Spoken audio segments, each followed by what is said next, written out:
清湯時蔬酸辣麵，歡迎嚟到微波爐視頻，準備嘅材料：無煙嘅水麵、清湯時蔬、辣椒醬、辣椒油、醋、醬油、香油少許、大蒜、生薑、鹽、黑胡椒粉、青葱。將所選嘅時蔬清洗，切成適合嘅大小，可以根據自己喜好嘅蔬菜配搭。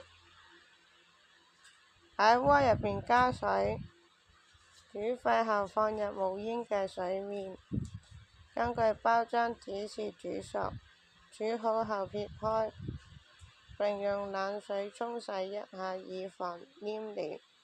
一乾備用。喺一個鍋入邊倒入清湯，加入切碎嘅大蒜同埋生薑，煮沸。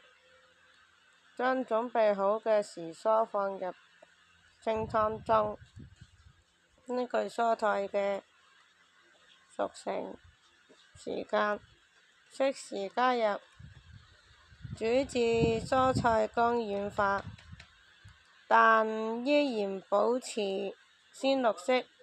喺湯入邊加入辣椒醬或者辣椒油、醋、醬油，依據個人喜好調整味道，最後加少許鹽同埋黑胡椒粉。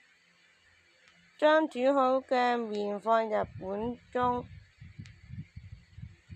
然後將熱湯同埋時菜淋喺麵上邊，最後加上一啲少少切碎嘅青葱或者幾滴香油增香。